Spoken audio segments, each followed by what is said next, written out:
Let's talk about the power of presence. Being there is not being present. Your child might see you in the room. What are you doing on your phone? You are watching TV. Um, you're very busy with your laptop. Probably you are a good father. You're paying school fees in one of the most expensive schools. You're proud of it. You tell your friends how you take your kids to the best schools. Question will be, what is your kid telling their friends about you? Are they telling them how dad is paying my school fees in one of the best schools?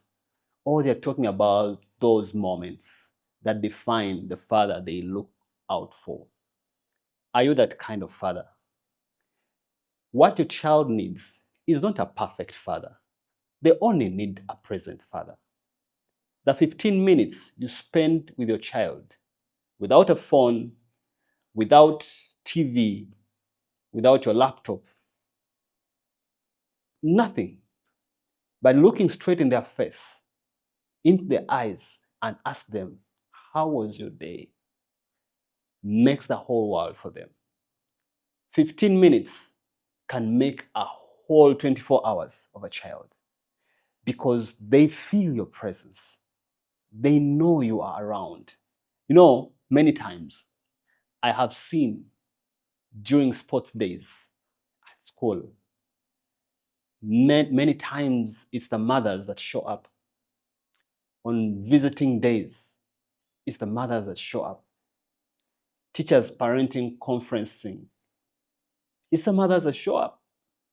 So then the image of the father begins to dissolve in the thin air of busyness.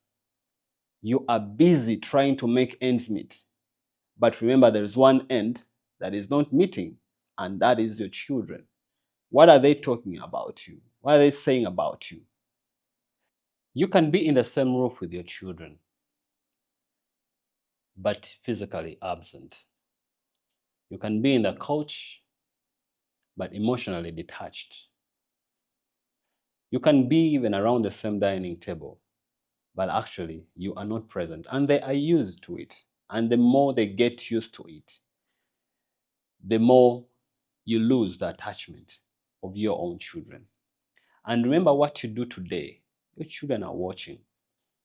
You're sowing seeds for the next generation.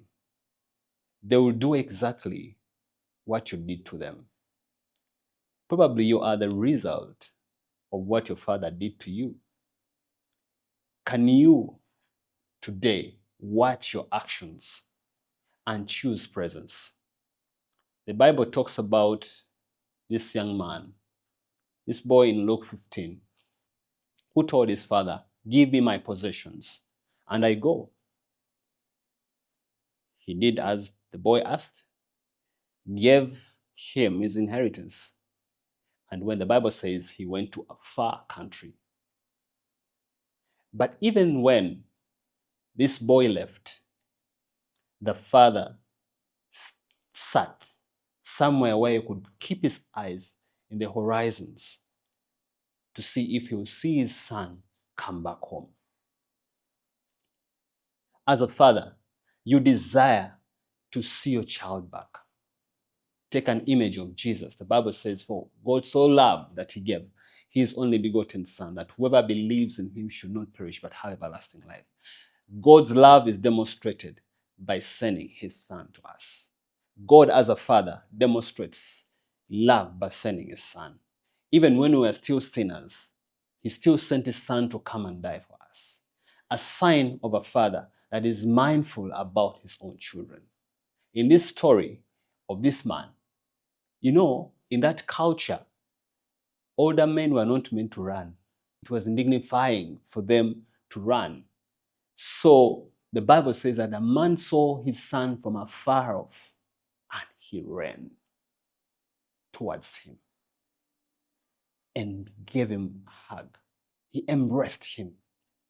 That is what the father does. Sometimes our children might do things that might sort of hinder the presence that we meant to give. But just as the Father, our Father in heaven, has loved us, we ought to love our children back. Just like we talk about the presence of God, the presence of God means God is present. His presence means I have what I need. Provision is part of it, but His presence makes me complete. Like someone says, that you cannot say it's a house of God without the presence of God. So His presence means a lot. So just like our God the Father is present in our lives, so should we as fathers imitate the origin of fatherhood as God has intended. Be present. I'm encouraging you today. Never sit back and think it's going to work out just as rocket science. Zig Ziglar says that children spell the word, they don't spell the word love as L-O-V-E, but they spell the word love as T-I-M-E, time. How much time do you give your children? To them, that's how they spell love. Go with them, play with them. I love playing with my kids. I love going to swim with them.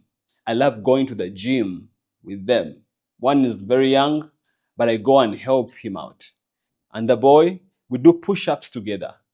He feels the pain and tell him, hey, you don't give up because pain is gain. Some painful circumstances can make you a better man. Keep on going. You can make it. They hear that sound when they're sleeping. They'll hear it when they're laying down. Those memories will never be erased. So you can choose to create the memories. You can choose to create how you spend time with your children. You can choose to create the presence that you want to see in your home. Because that child, that boy that you are raising is going to raise another boy. I encourage you, let us stay present in the lives of our children.